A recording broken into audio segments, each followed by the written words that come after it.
Hello, everyone, and welcome to Police Off the Cuff, Real Crime Stories. I'm your host, retired NYPD Sergeant Bill Cannon, a 27-year veteran of the NYPD.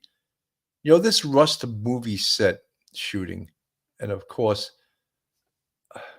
all this hoopla and all these lawsuits and all these different charges, this person's getting charged, that person's getting charged. We have to remember that cinematographer Helena Hutchins lost her life during this. And although I think most people would agree that this was an accident, there was still some negligence here, some gross negligence here, and on the part of many people, not just one person. And of course, today we're focusing on the trial of Hannah Gutierrez Reed. But there's other people involved here, and the lax environment on this movie set, the lack of safety procedures, the lack of training, the lack of producers taking responsibility, including Alec Baldwin. He is perhaps the most egregious in accepting any type of responsibility for this at all. Is Hannah Gutierrez Reed, does she have some liability in this? Was she untrained? Was she unqualified for that job?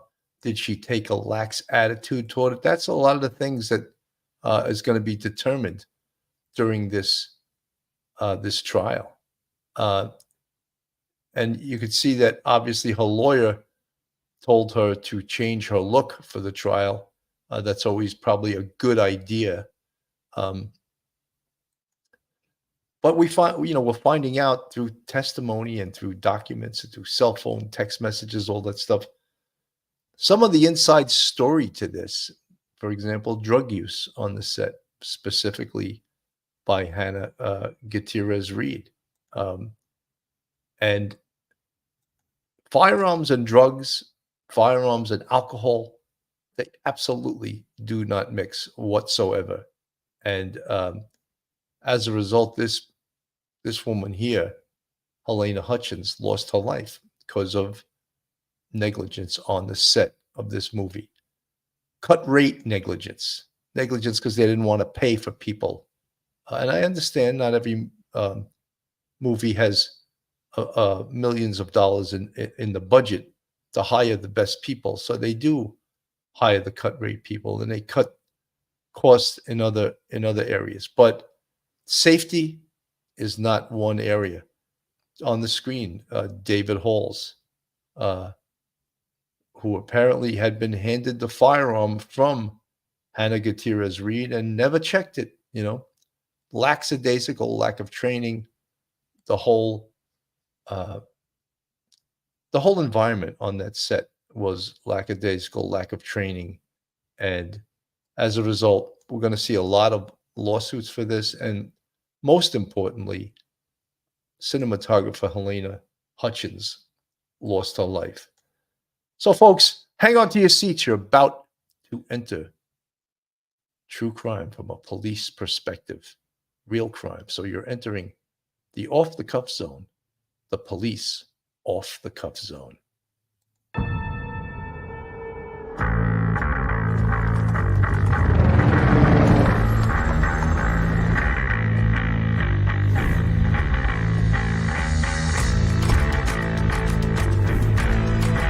There has to be some common sense. Yes, sir. They have the car stopped at 10th and Ranch, Michael Byler. We still don't know who pulled the trigger.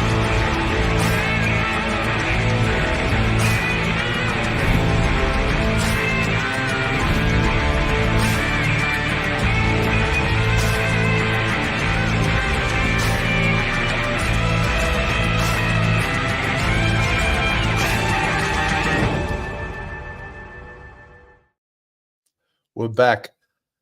Cinematographer Hannah Gutierrez, armorer Hannah Gutierrez Reed is charged with involuntary manslaughter in the fatal shooting of cinematographer on the set of the film Rust. And of course, she's pleaded not guilty. The armorer loaded the gun, and this is according to the New York Times. The armorer who loaded the gun that Alec Baldwin was rehearsing with on the film set in 2021 when it fired. That's how the New York Times puts it. When it fired.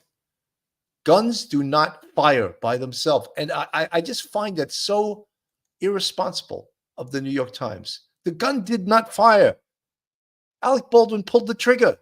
Face it, New York Times. Stop, covering up for him. I find it so disgusting that they cover up when it fired. It fired. It really is. It's upsetting. He pulled the trigger. The FBI ballistics experts proved that in hundreds of hours of ballistics tests. He pulled the trigger. Now stop with it fired. All right. I'll stop getting upset. So this will be the first time that Hannah Gutierrez Reed will go for a jury trial. And this happened October 21st, 2021, and when there was a shooting on the set of the film Rust, which claimed the life of its cinematographer, Helena Hutchins. A grand jury indicted Alec Baldwin last month on a charge of involuntary manslaughter in the shooting. He has also pleaded not guilty and will be tried separately. So this trial is taking place in Santa Fe, New Mexico. Ms. Gutierrez Reed is 26 years old. She's been accused of criminal negligence in her handling of guns on the set of the Western. Prosecutors said she failed to properly check that the rounds she loaded into .45 caliber revolver were all dummy rounds, which are inert cartridges used to resemble live rounds on camera, but which cannot be fired. The evidence will show that the defendant treated the safety protocols as if they were optional, rather than if people's lives counted on her doing her job correctly. One of the prosecutors, Jason J. Lewis, told the jury on Thursday. Ms. Gutierrez Reed pleaded not guilty, and her lawyers have argued that she's been made the scapegoat of a tragic accident. They blame someone else for the appearance of live rounds on set and charged that the production company cut corners on safety in an effort to reduce costs, including by overburdening Ms. Gutierrez Reed with two jobs that prevented her from being able to focus on her weapons and ammunition duties. The prosecutors, Mr. Lewis and Carrie T. Morrissey, have asserted in court papers that all of the people involved in the fatal shooting on the Rust set, Ms. Gutierrez Reed is the most culpable defendant, accusing her not only of negligent behavior on the day of the tragedy, but in the days leading up to it as well. So she has a high bar to basically to defeat, because she was negligent, and they have text messages, they have phone calls, they have all kinds of evidence, and they also have the physical evidence. And the most egregious physical evidence in this case, of course, is that there were, I believe, 5 or 6 live rounds found on the set. Why was there live rounds found on this set? And that is inexplicable. And I'm going to show, this was a well-done presentation by the prosecution, showing the live rounds and how you can differentiate between a live round, a dummy round, and a blank. And we're going to play some of this right now. The box of dummies was taken back to the Santa Fe Sheriff's Office, where it was inventoried and photographed by a crime scene technician whose name is Marissa Popple, and she's going to be a witness in this case. The first box of dummies that was opened up is what is on your monitors right now. This is a styrofoam container that has approximately 37 cartridges in it. According to the label on the outside of the box, these are supposed to be dummy cartridges. And I don't know if you've noticed yet, but there is one of these cartridges that doesn't look like the others. It's that one with the red square. You can see that it has a silver primer, whereas all of the other ones have brass primers. The cartridge in that red box is a live bullet. So this was another live bullet that was found on the set. not just the one that was in Mr. Baldwin's firearm. That is pretty tough for her to explain, or for her defense attorney to explain. Why was there a live rounds? There was one obviously in the firearm that killed Helena Hutchins, but why was there live rounds on this set, period? Tough to explain.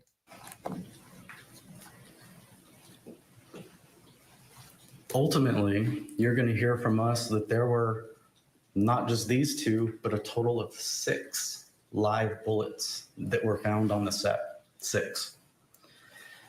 You're also going to hear that all 6 of those live rounds have the same, have common characteristics of having this silver or nickel covered primer, a shiny brass casing, and what's called a Starline brass head stamp.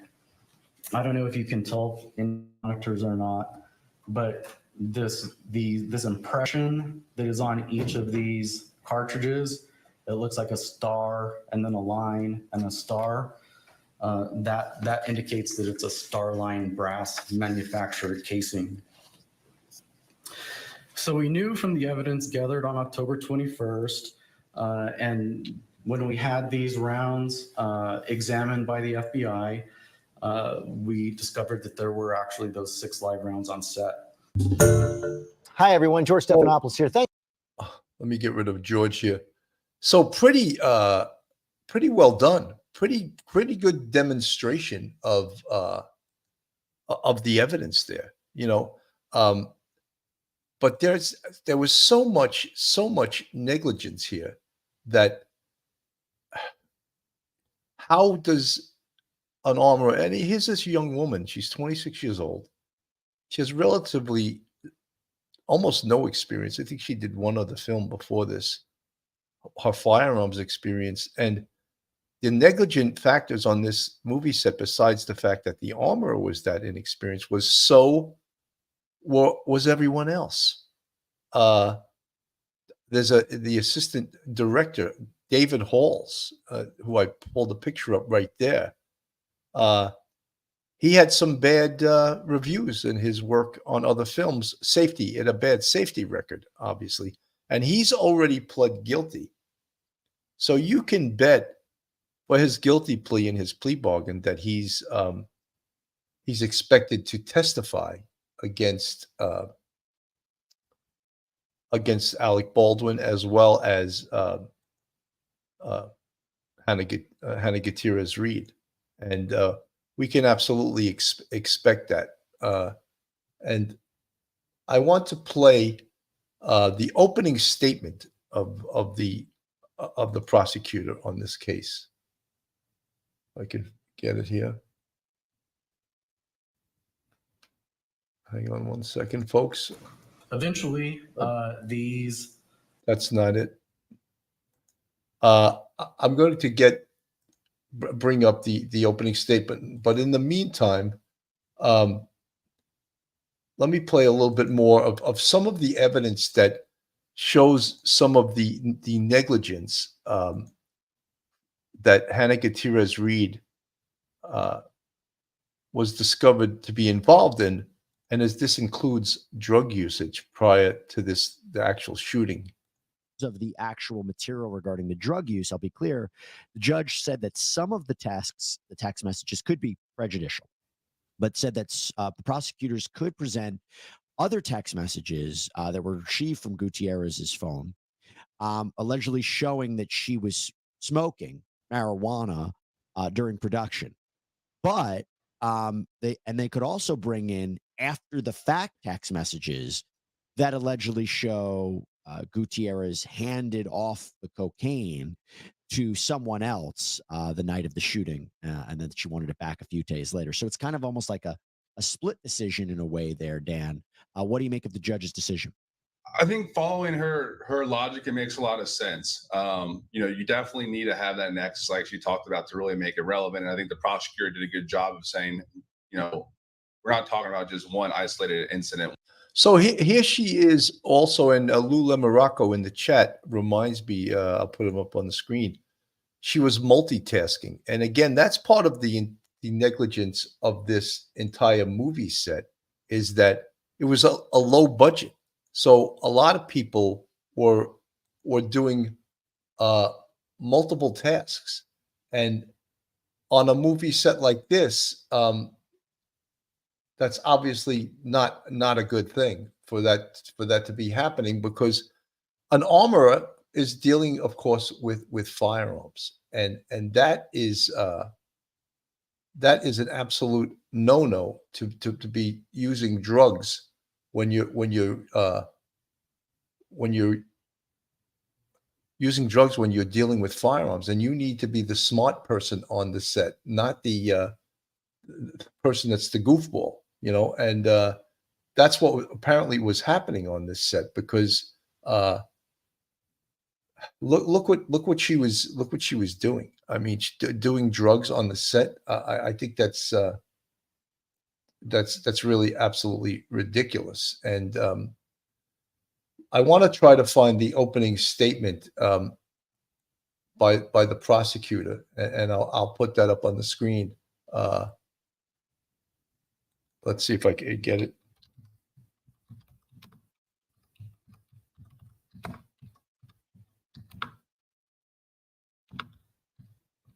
I apologize. I had it all set up, but it got a little lost in the.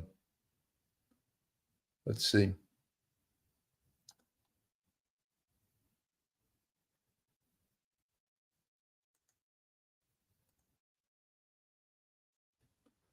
Okay, let me get this up on the screen, guys.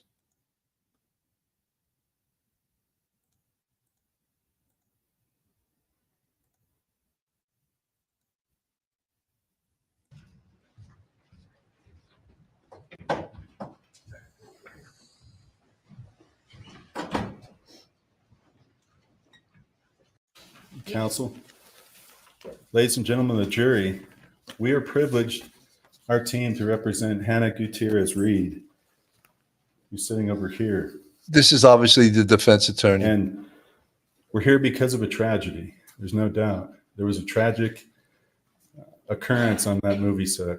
But let me tell you something you already know. Just because there was a tragedy does not mean that a crime was committed. It does not mean that Hannah Gutierrez Reed caused the crimes they have charged her with.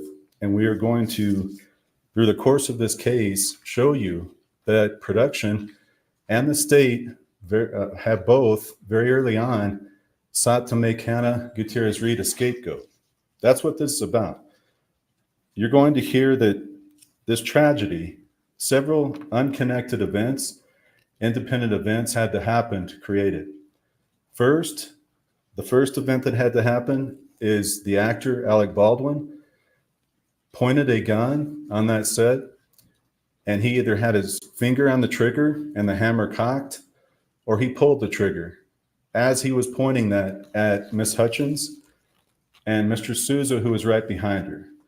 And make no mistake, this is not a prop gun. This is a real gun. Mr. Baldwin pointed it right at him, either had his finger on the trigger and depressed, or pulled it, causing that gun to fire and hit Miss Hutchins. That's the first thing that had to happen. That is an indisputable fact, which I think that Mr. Baldwin, Alec Baldwin, has never accepted that. And of course, he's going to, there's a picture of Alec Baldwin on the screen with Matthew Hutchins, the husband of Helena Hutchins, the cinematographer who was killed in this. And I think it's just that there was so many ballistics tests done by the FBI that showed that this gun could not go off unless the trigger was pulled. And therefore, for him to argue that the trigger was never pulled it's not believable. And all the news stations, the New York Times, and all these people that say the gun just went off, it did not just go off. And I keep stressing that guns don't go off unless you pull the trigger.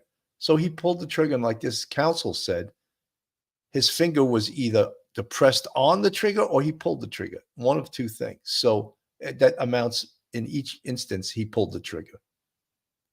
Miss Gutierrez Reed, you're not going to hear anything about her being in that church or firing that weapon. That was Alec Baldwin. You will hear that Hollywood actors are not allowed to point guns, real guns, at other actors or crew. It's like every other safety with guns in any other place in society. You learn these rules and go into the classes. You learn these rules if you've ever owned a gun. Rule number 1, never point a firearm at somebody unless you intend to shoot them. And that rule was broken. And that's going to be the first thing you're going to hear that caused this tragic accident. The second thing is that Hannah is being made a scapegoat for are deliberate errors and mistakes by production. So the opening, counsel for the state talked about Miss Gutierrez Reed and tried to put all of the onus on her. At the time, she was 24 years old. She had been hired for 2 duties, a props assistant, and you're going to hear what that is, and the armorer role. 2 different duties. So they were splitting her between those and making her, for example, roll cowboy cigarettes. That was one of them for the movie, and they had props that the actors have. And so she was having to do that to take away from her armorer duties. You're going to hear about that. Now, OSHA is a New Mexico agency, and that New Mexico agency inspected the movie and investigated this shooting after the shooting. You're going to hear that OSHA found fault with production. They found numerous faults, numerous mistakes on production's part, not Miss Gutierrez Reed on production. You're going to hear that OSHA indicated that there was a rush set, that there were several safety errors, and I'm going to talk about those in a moment, but I want to make that very clear. When the state talks about Miss Gutierrez Reed being negligent, what really happened is production was negligent. Production put her in that position. They put her in the position of having 2 jobs, a props assistant and an armorer, and expected a 24-year-old under really tough conditions to keep up with everything that was going on. And you're going to hear about that. You're going to hear that Miss Gutierrez Reed emailed the production manager, Gabrielle Pickle, who was on this set. You're going to hear Gabrielle Pickle. And she asked her for more armor days. She said in this email, when I'm not able to focus on my armor duties, this is when mistakes happen. And she was telling her this. Now, Miss Pickle came back and said, no, we only have 8 armor days, and that's all you're going to get. So out of the whole course of the movie, they didn't allow her to be an armorer and to perform those duties to the extent that she had to. And that's going to be a very important point too. They moved her between 2 different things, props assistant and armorer. Counsel for the state in his opening said that Miss Gutierrez Reed had the job of sourcing the ammo and sourcing the firearms on set. Now you're going to hear when you go through this about another name, and her name is Sarah Zachary. Sarah Zachary was the props head. So as the head of props department, she was Miss Gutierrez Reed's boss.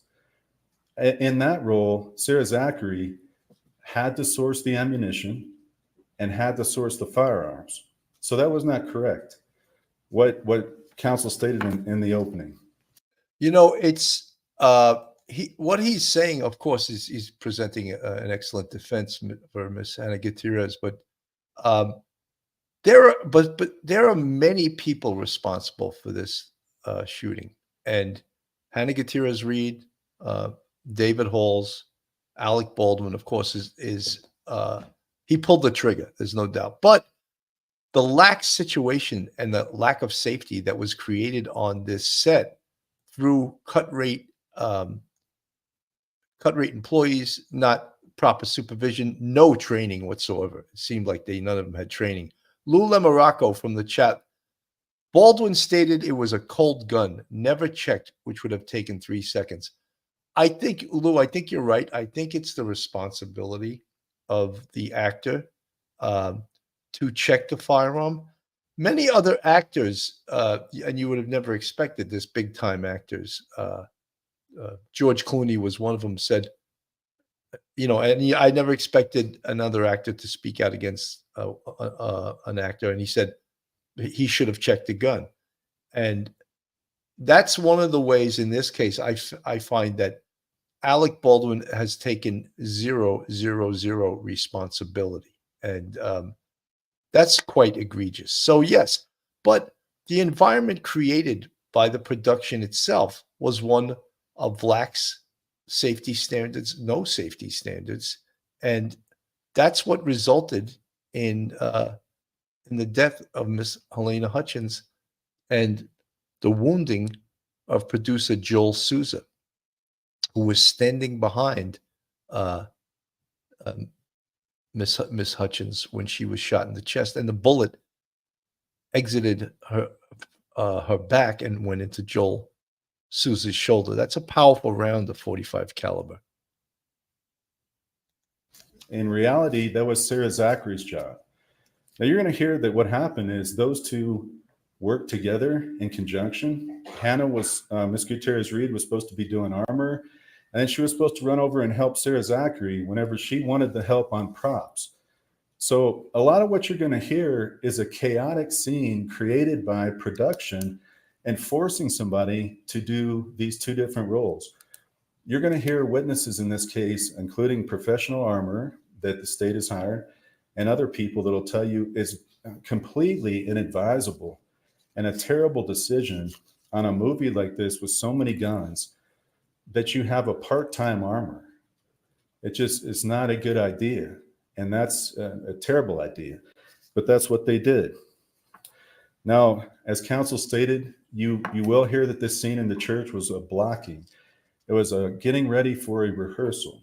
So you're going to hear that Miss Gutierrez Reed had brought the gun to Mr. Halls, that Mr. Halls never should have handled that weapon. And you're going to see he had a lot of experience in movies. He knew better. He had the weapon. He did not inspect that fully. And you're going to see that Mr. Baldwin didn't inspect it at all. So when counsel showed you that video on the first part of it, when he's sitting in that pew and doing that cross draw, you're going to hear about that. You're going to hear how dangerous a seated cross draw is. It's one of the more dangerous draws you can do because you're pulling the weapon across your body, and you can also pull it across other people. So you're going to hear that Miss Gutierrez Reed specifically requested to train Mr. Baldwin in a cross draw. You're also going to hear that he did not do that training. He did not set that training up. So when this tragic shooting occurred, it was in the very motion of a cross draw. You're also going to hear that this scene, this blocking, didn't even require him to draw that weapon. So it's just going to be an extreme close-up scene of his hand pulling out of his holster. And they were going to focus on that, create tension in the scene in the movie. Instead, for whatever reason, Mr. Baldwin pulled it out, and it ends up being pointed right at Miss Hutchins, the camera, and Mr. Souza. You're also going to hear, we're going to talk about in the course of this case, there's Hollywood tricks. These guns should never be pointed at another person. That instead what should happen is there's camera tricks that you can use to make it look like it's pointed, but it's not. There's also things we're going to talk about that Mr. Baldwin did at that moment that he violated, and safety rules. Our gun and ammunition expert, Mr. Kuski, who you're going to hear from, is going to discuss safe gun handling and usage and go through safety bulletins.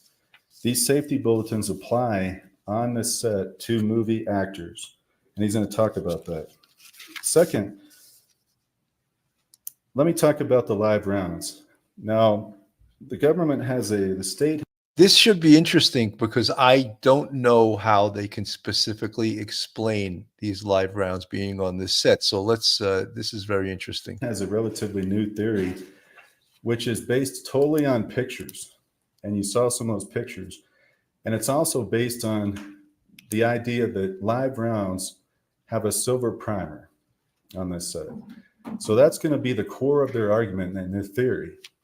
And you saw in the picture, one of them had a silver primer. And the primer is just that circle in the middle of the round on the back. where the hammer hits, and that's what caused the round to fire. Now, what you didn't hear in State's opening was that there's going to be numerous dummy rounds that also have silver primers that were on this set. There was a FBI report you're going to see that a box removed from the prop truck had 16 silver primer dummies and 1 silver primer suspected live round. So this was a box found in the prop truck. So the theory that all the silver primer rounds are live is not correct. It's just not true. So you're going to hear during the course of this evidence, because of these silver primer dummies, that theory does not work. Second, you're going to hear that Rust Production ordered all the dummies on set. Rust Production sourced these primarily from a man named Seth Kinney. Seth Kinney owned PDQ Props. PDQ Props was the primary supplier to the Rust set. Now you're going to hear that after the shooting, Seth Kinney was extremely active in contacting the sheriffs and trying to work with them and trying to point the finger away from himself. And you're going to hear about that. You're also going to hear that Sarah Zachary, who I told you about earlier, after the shooting, she sent a text to Seth Kinney and it said emergency. Now, Sarah Zachary works for Seth Kinney on PDQ Props. She worked on set, but she was under him. She sent a text to Seth Kinney saying emergency. You're then going to hear that they had a phone call very shortly after. This is just minutes after the shooting. Sarah and Seth are talking on the phone. Now, we don't have that actual phone call, but whatever was said, here's what happened the very next thing. Sarah Zachary goes over and removes rounds from 2 of the weapons, 2 of the actors' guns, and she throws them away. Now, that's absolute and complete scene tampering. And when she first was interviewed by the sheriff, Sarah Zachary said, "I was panicked, and that's all I can tell you." Now, I expect in the course of this case, you're going to hear that when she was interviewed, she's going to say something like, "I threw them away because that's what we do after scenes." And you're going to get to evaluate her credibility and determine, why would these be thrown away? If they're dummy rounds, they're rounds that can be reused. They cost money. It doesn't make sense. You would just throw them away. And what was the real reason Sarah Zachary threw those rounds away right after her call with Seth Kinney? Now, you're also going to hear that right after the shooting, Sarah Zachary went over and she shook some rounds and determined that they didn't shake, meaning she felt like they were live rounds.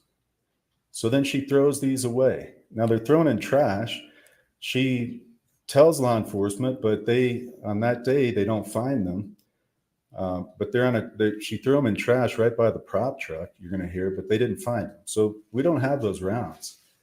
And you're not going to be able to hear this in the course of this case or see what Sarah Zachary threw away. You're not going to be able to have that. An excellent, I think, presentation by this attorney, who, of course, we know this is just his opening statement. His job is to create doubt. And is he doing that? Oh, yeah, I think so. But, as we spoke about before, there is so many problems on this set between the production cutting costs, lack of training, lack of training, inexperienced armorer. Just everything was loose, and it was just a loose set where things occurred that shouldn't have been occurring, resulting, of course, in a shooting on the set that was really just should never ever have happened, but it did happen. And when we look at the results of this. It's just, someone was killed, someone being the movie cinematographer, uh, Helena Hutchins. The picture's on the screen right there. And what are we looking at right now? Well, what crime are we looking at? We're looking at involuntary manslaughter. And in that statute of involuntary manslaughter, it's in New Mexico law. I'm going to read it to you. Involuntary manslaughter consists of manslaughter committed in the commission of an unlawful act not amounting to a felony, or in the commission of a lawful act which might produce death in an unlawful manner or without due caution or circumspection. Whoever commits involuntary manslaughter is guilty of a fourth-degree felony. So this is absolutely no joke. This is real serious. This is serious stuff. So when we think about it, we may say, but, well, this was an accident. This absolutely, and I believe, yes, this was absolutely an accident. So should someone go to jail over this accident, or should it be viewed as an accident and there's no harm done? What do we think? Is that the case? But no, she's being charged with manslaughter, involuntary manslaughter, and potentially she could do jail time for this. She could do prison time. Well, if she got convicted of a felony, I think unlikely in both scenarios that she would do jail time or prison time. I'm glad Professor Mike Geary is in the chat. Without due caution is the crux of the matter. What was the industry standard? Was it followed on the set? And that's what we're learning now, is that there was a lot of problems, of course, on this set. No, Mike, there probably was not due caution. There was not due caution showed on this set. And that's the gist of this whole thing, of the negligence. And as you say, due caution, and I don't mean just to jump ahead and get to Alec Baldwin, but did he exercise due caution on the set? What was his due caution? And again, we could spread this out. They're talking about the prop master and her getting rid of evidence, getting rid of bullets, and the different types of bullets that were on this set, which was supposed to be, there was not supposed to be any live rounds on this set. There was just supposed to be dummy rounds or blanks, and they can't kill somebody, as we learned. But there somehow live rounds got on this set, and that's where the problem lies. In the live round getting into that firearm, and a confluence of errors. The errors being that this is what I was looking for right now, guys. I wanted to play this for you. This was very, very interesting. Anyway, before I go to the video, folks, this is Police Off the Cuff, real crime stories. If you like real crime, true crime, from a police perspective, then you're in the right place. And if you're not subscribed to us, go on our YouTube, hit that subscribe button, give us a thumbs up, and ring that bell. And if you want to contribute to us, we have a Patreon with 3 different levels, and we also have a YouTube channel members, and we love our channel members, our friends, our families, our subscribers, who you guys share us with your friends and family, and we really appreciate that.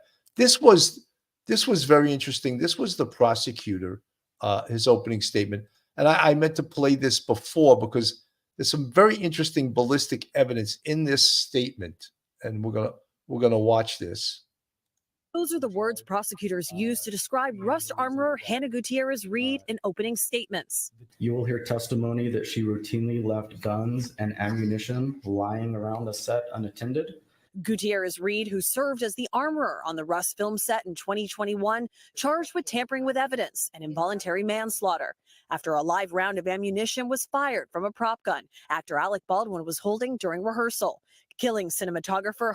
They did it again. They did it again. And I keep having to point this out. This is the second a news agency that they just said that Alec Baldwin, the gun that he was holding, they never say that he pulled the trigger. And I'm so sick of the press covering up for him.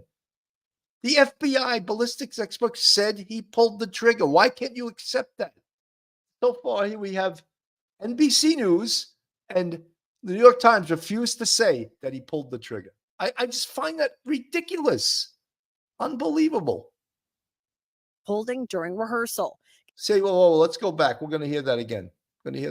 Was fired from a prop gun actor Alec Baldwin was holding during rehearsal. He was holding, right? The gun he was holding. Killing cinematographer Helena Hutchins and injuring the director.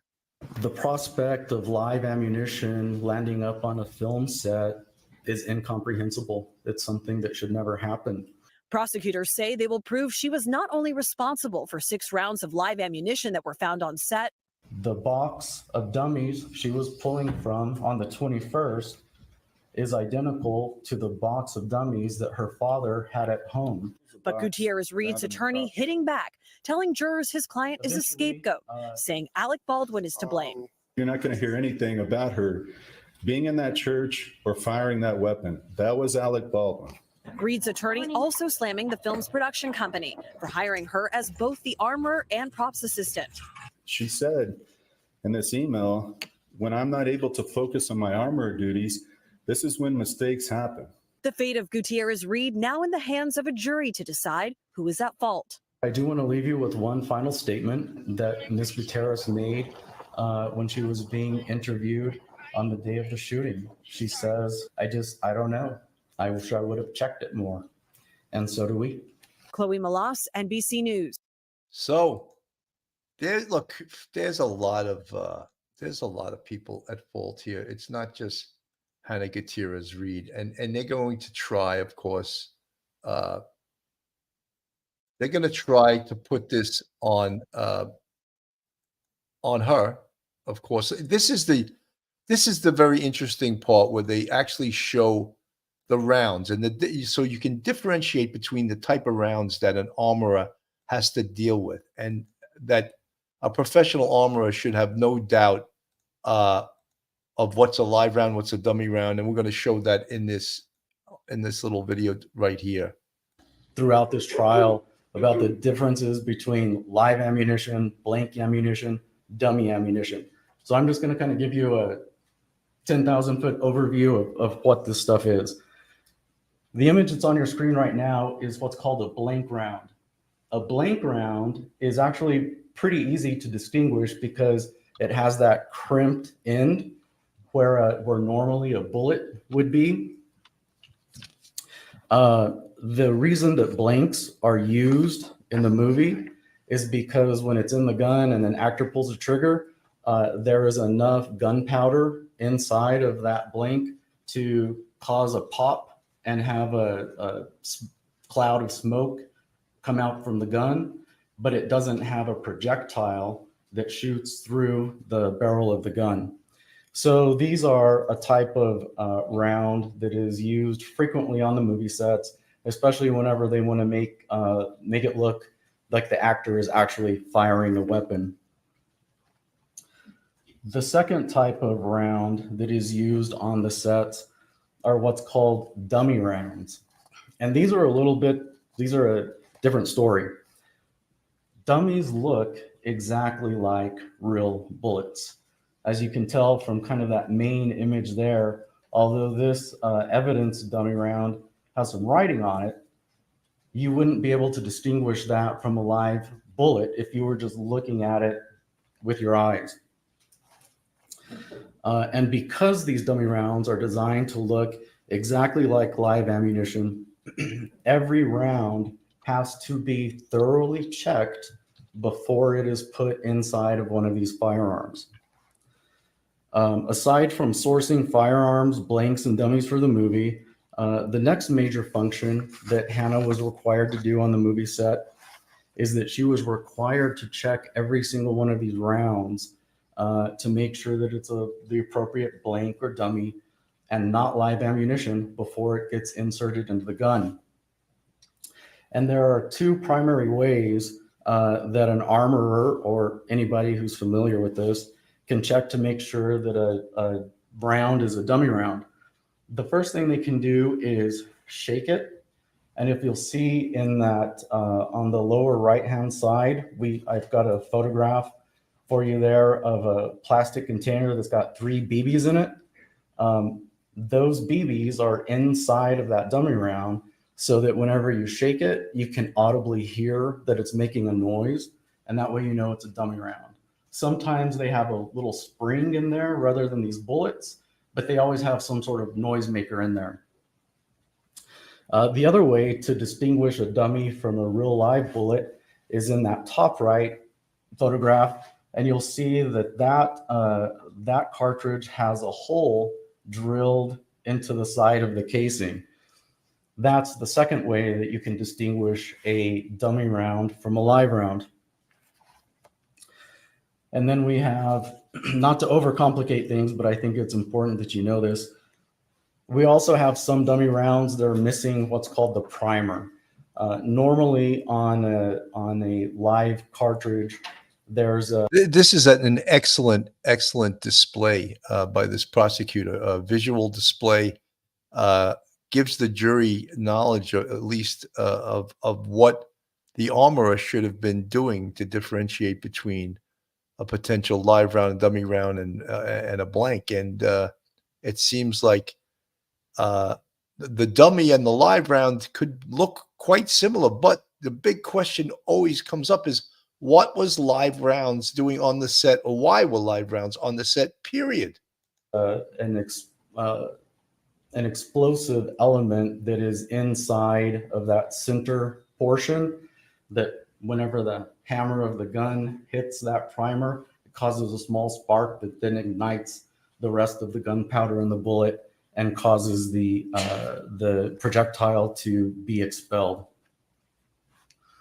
So dummy rounds, as you can see, they do look an awful lot like live ammunition, but there are ways, if you are careful, that you can distinguish a dummy round from a live round. The next major function of the armorer is to check the firearm before it is brought onto the set.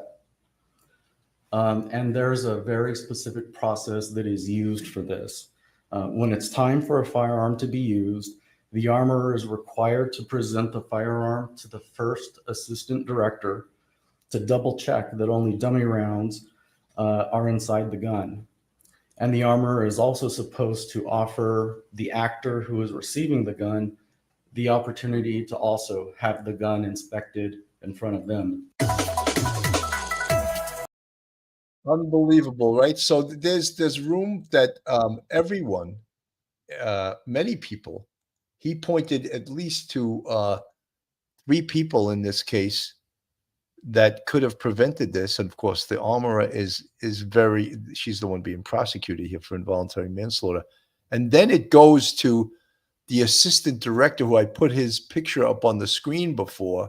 I'll do it again. Rust assistant director's previous safety failures. That's David Halls. He was handed the firearm and he should have checked it, right? There's no doubt he should have checked it, and he did not.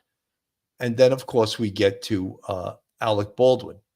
And he, of course, he's not on trial here, but will be standing trial for the exact same charge, involuntary manslaughter. There's a picture of him from the set. So when we talk about this set and the problems on it, and now at least two people are being charged with involuntary manslaughter. And I have no doubt that, of course, this is David Halls, the picture of the Rust assistant director.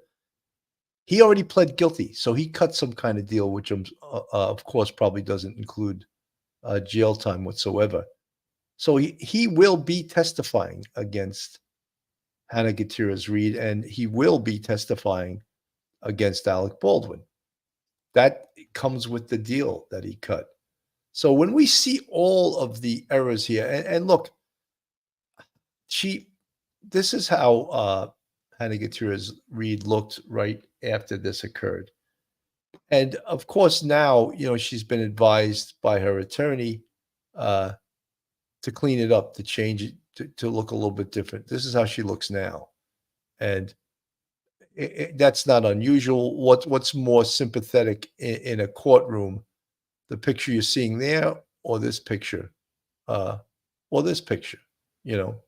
think that that picture, of course, she's been advised to tone it down and to look more responsible. And does that all come into play? Absolutely.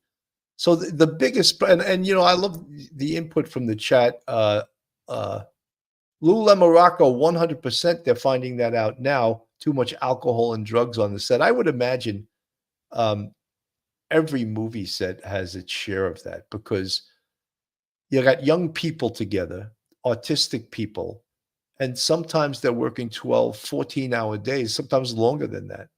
So how are they going to entertain themselves when they do have downtime? And if you ever been on a movie set, you know that there's lots of downtime when they're waiting to set up cameras, they're waiting for the actor, they're waiting to set up the scene, they're waiting for the lighting to be right. So many different things they're waiting on. So these are young people. And yeah, absolutely, alcohol and drugs on the set. You would expect nothing else. Schmitty from the chat, check once, check twice.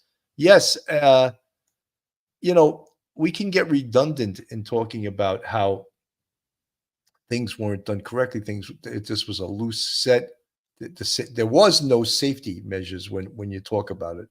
There was little or none, and that happens to be a fact on this case. There were little or no safety precautions taken. There was absolutely no training on this set. So in the opening statements, of course, Rust Armour, Hannah Gutierrez, the prosecution is claiming she did not always adhere to essential safety procedures, and the defense describing the set as chaotic. I think they got a good chance of proving that the set was chaotic. And let's not also forget that Mr. Baldwin, Alec Baldwin, was also a producer of this movie. And when he was asked about that, he alleged he had no requirements to supervise or to do that, and he took no responsibility. Again, that's just his MO. He takes zero responsibility. This guy. You would think someone that's achieved that level in life would be a little more responsible. Let's put it that way. And he seems to take no responsibility. And let's not forget, this is the woman who lost her life.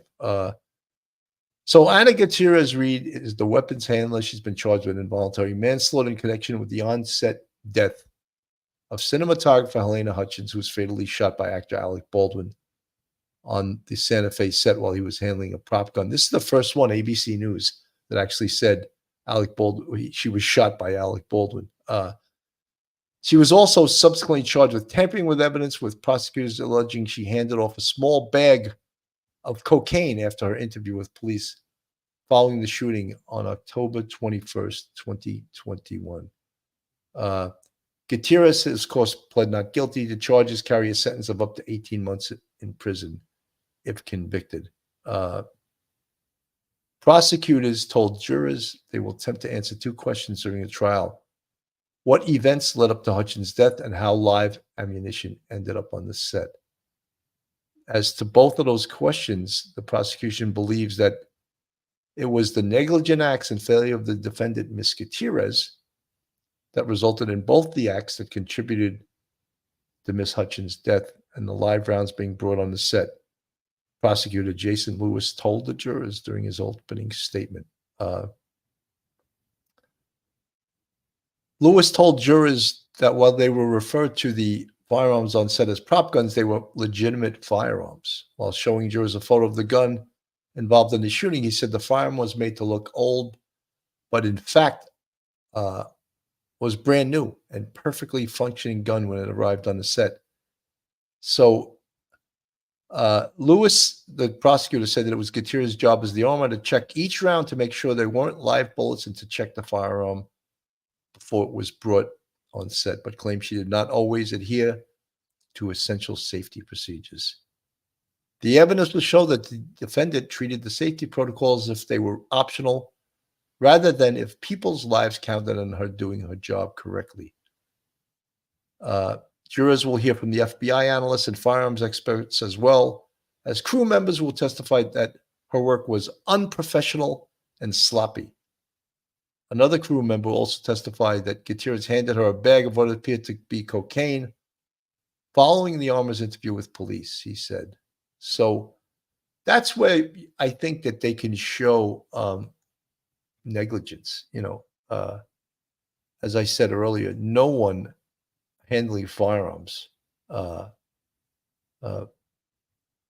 should have anything to do with drugs or alcohol. Alcohol and firearms do not mix. There is no doubt. Look, we also got Phil in the chat. As an on-site producer and director of this film, Baldwin had a definite obligation to oversee the production with regard to safety, and he failed miserably. I don't think there was anyone that cared about safety on this movie set. Nicolo Diaz, 4 John Wicks and hundreds of thousands of rounds that have been shot. Stunt coordinator Scott Rogers said, and no one has ever gotten hurt by them. Yes, there's lots of movies that use lots of, I would think that Jojo, I don't think he ever will take responsibility for his actions. I agree. I think this will change the way Hollywood deals with firearms on the set. Again, we got Mike Geary in the chat. However sympathetic she may be, and however messed up the set was, Gutierrez Reed did set in motion a chain of events that led to a death, bottom line. Mike, I happen to agree with you. You somehow, you feel sympathetic toward her. Here she was at the time this occurred. She was 24 years old. Not that infancy is a defense, as we refer to it in the legal biz. But she seemed not to be qualified for the job she had. They put too much on her. She had almost no training to do this job. And now you become an adult real fast. Once the long arm of the law smacks you in the face and you're being charged with involuntary manslaughter. And it's been 2.5 years since this occurred. October 21st, 21. And she's the first of, well, actually, you could consider David Halls being the first one who was charged because he's already pled guilty and no doubt to cut a plea bargain. And again, there's a picture of David Halls on the screen. So the 3 most culpable people in this case, of course, are Hannah Gutierrez Reed, who's on trial right now, Alec Baldwin, who will be going on trial shortly for involuntary manslaughter, and of course, David Halls, whose picture is on the screen right now. All 3 of those folks are the ones who physically touched that gun in Hannah Gutierrez Reed. And I agree with Professor Mike Geary. She could have prevented this whole thing if she had done her job properly. But guess what? She did not do her job properly. So it goes to the second level. The gun's handed to the second level, the assistant director. He also did not do his job properly. He should have also have checked the firearm before he handed it to Alec Baldwin. And then, of course, we have, in my mind, I don't know if I would say I would say he's the most culpable because he pulled the trigger, you know, as much as he says he didn't, he pulled the trigger and he killed Helena Hutchins. His actions resulted in her death. And yes, there was a bunch of errors before he pulled that trigger, but he's responsible for her death.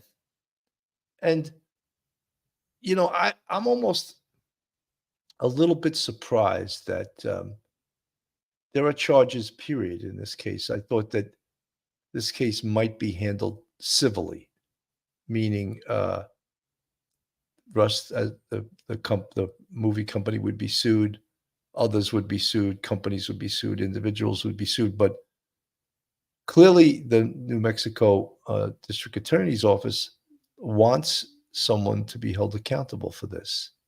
And that someone are, in essence, three people: David Halls, Alec Baldwin, and Hannah Gutierrez Reed. And that's what's occurring on that's what's occurring now with the trial of Hannah Gutierrez Reed. Folks, if you're looking for a great defense attorney in the New York metropolitan area, then Joe Murray is your man. Joe's a retired NYPD police officer and a fantastic defense attorney. You can reach Joe on his cell phone at 718-514-3855. Email him at joe@jmurray-law.com or go on his website, jmurray-law.com. Not only is Joe a fantastic defense attorney, there's a picture of him up on the screen saying, "What do you want from me?" But he's also a huge supporter of the Police Off the Cuff podcast, and we appreciate that he supports this show. Phil Grimaldi. Baldwin was most culpable since he pulled the trigger and was on-site producer. Therefore, it's his obligation to ensure safety of the actors and crew, period. Phil, I agree, but I think there's a big responsibility of Hannah Gutierrez Reed, as well as David Halls. And I don't know if we can say it's 33, 33, and 33 and a third, but they each have culpability in this. Legal-minded friends, Karen Cole, I think it is interesting. Husband of victim is using the civil settlement to finish the movie with Baldwin. You know, Karen, I'm troubled by that also. Usually civil suits are dealt with after the criminal trial, after the criminal case has been resolved. And somehow Alec Baldwin settled the civil case with with Matthew Hutchins, prior to the criminal case being resolved. There's a picture on the screen of, to the left, obviously, is Matthew Hutchins. To the right is Alec Baldwin. And an undetermined amount of money, undisclosed, I should say, Alec Baldwin, and as a part of the deal, he made him a director or a producer of the film Rust, which is I found that a little bit strange also, and I didn't really like that, but it is crazy. Everyone, please remember to give the video a thumbs up and share the video with friends and family. That's an interesting little meme there. But yeah, share us with your friends, share us with your family. I recently got a new laptop, so I've been off the air more often than I would have liked to, but it took me a little bit to get it together. And so finally I'm feeling confident with it. You know, when you're old like me, you don't deal with technology quickly. You know, it takes a little while to deal with the technology. So I just wanted, a recap. What led to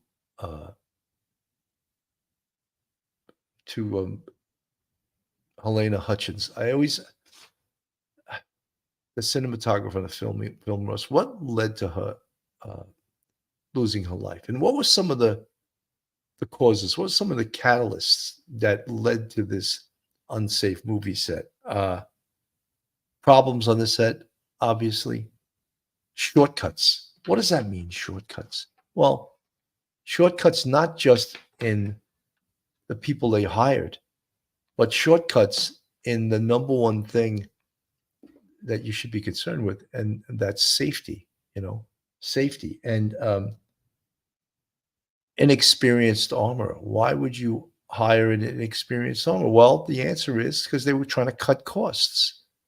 They were trying not to pay a top of the line armorer because they wanted to do this movie as inexpensively and as cheaply as possible. Loose or no supervision. Isn't that the job of the producers? Shouldn't the producers have been supervising Hannah Gutierrez Reed, making sure she had one job if she was in fact the armorer? And how about David Halls, the assistant director? So just a very loose set. Now we're also hearing about drug use and alcohol use on the set. Not good, right? So clearly then the producers didn't do their job. And we mentioned earlier that Alec Baldwin was one of the producers. So when he is questioned as to what was his role as a producer, he sort of raises his hands. Oh no, I wasn't supposed to do this. I didn't have to do that. He sort of doesn't take much responsibility, which seems to be his MO in his life. He doesn't take responsibility for his actions. So that in itself is sort of sad, especially when you're a producer. And he went on numerous TV shows and talking about how innocent he was of doing anything. I mean, we remember some of these scenes we saw, and I just pulled one up. I'm going to play it for you, and about how he never pulled the trigger, and that's he's still saying that today. Loved by everyone who worked with, and liked by everyone who worked with, and admired.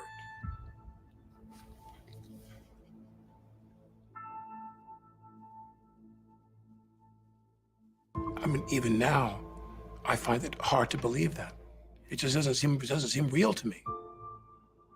You haven't said much in public since that tragic accident. Why speak out now? I think the big question, and the one you must have asked yourself 1,000 times, how could this have happened? You've described it as a 1 in a trillion shot, and the gun was in your hand. How do you come to terms with that? It wasn't in the script for the trigger to be pulled. Well, the trigger wasn't pulled. I didn't pull the trigger. So that's this whole case. He still to this day denies ever pulling the trigger, and the FBI ballistics expert said it was absolutely pulled. never pulled the trigger. No. I would never point a gun at anyone and pull a trigger at them. Never. What did you think happened? How did a real bullet get on that set? I have no idea. Someone put a live bullet in a gun, a bullet that wasn't even supposed to be on the property. How do you respond to actors like George Clooney who say that every time they were handed a gun, they checked it themselves? Your emotions are so clearly so right there on the surface. You felt shock. You felt anger. You felt sadness. Do you feel guilt? You said you're not a victim, but is this... He responded that he felt no guilt whatsoever. That's, the worst thing that's ever happened to you? Yes. Yeah. Because I think back, and I think of what could I have done. Alec Baldwin. So again, not that this case today isn't about Alec Baldwin. It's about Hannah Gutierrez Reed, but he's facing the same charges. He was a producer on that movie. That's one of the reasons we mentioned him. Again, he's taken no responsibility for his actions, and it's sort of incredible to watch. Yeah, Lou Lamorocco, this case is so disturbing on so many levels. Well, it's also, Lou, I think what we as the public look at it like, a lot of times we look at the movie business as being quite arrogant because they comment on everything. They comment on every pop culture thing there is, and they criticize a lot of people outside their expertise. But when they make mistakes, oh my God, you know what I mean? That's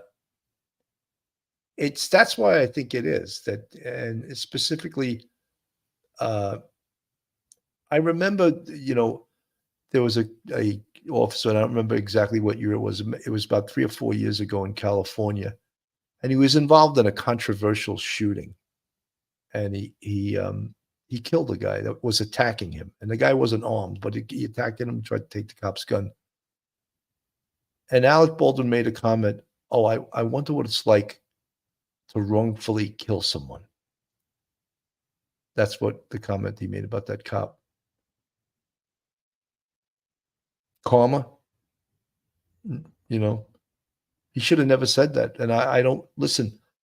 I don't wish what happened on Alec Baldwin. I don't think it's obvious it was an accident, but there was some negligence involved in this accident, and I don't think that.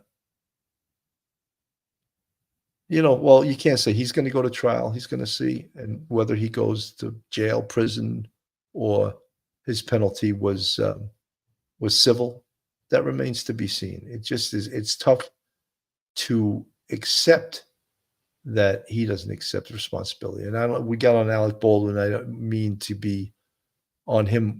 It's just the fact that the same thing, the same charges after her case. Hannah Gutierrez Reed. After her case, the trial finishes after it goes to the jury, and we see what it was, whether it's guilty or innocent.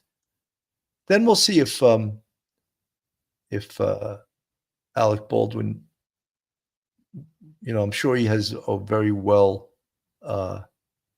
funded defense team, and we'll see what happens. And we're going to be following this case, and I'm glad you guys came in to join me today. It was sort of unannounced. Kim Alliston, I love your passion, Sergeant Bill. Truth reigns. We love your honesty. May the Lord bless Police Off the Cuff podcast abundantly. Kim, I want to also say we all at Police Off the Cuff, we all appreciate you. We all love you. Prayers for your recovery from your illness. Every day I ask in the emails, I ask how you're doing, and I'm concerned with you. So I hope that you heal up quick. I remember when I was a young kid at 12 years old, I broke my right hand, and my coach, Leo Flynn, wrote on my cast, "Get rid of this fast." And I always remembered that. And that's what I want to say to you, Kim. Get rid of whatever you have fast and get back to feeling good and healthy. Guys, again, thank you so much for tuning in today. It was sort of an unannounced show, but I thought that it would be interesting to cover this. Have a great day, everyone. I'm Bill Cannon from Police Off the Cuff. We'll see you soon, and God bless. One episode just ain't enough.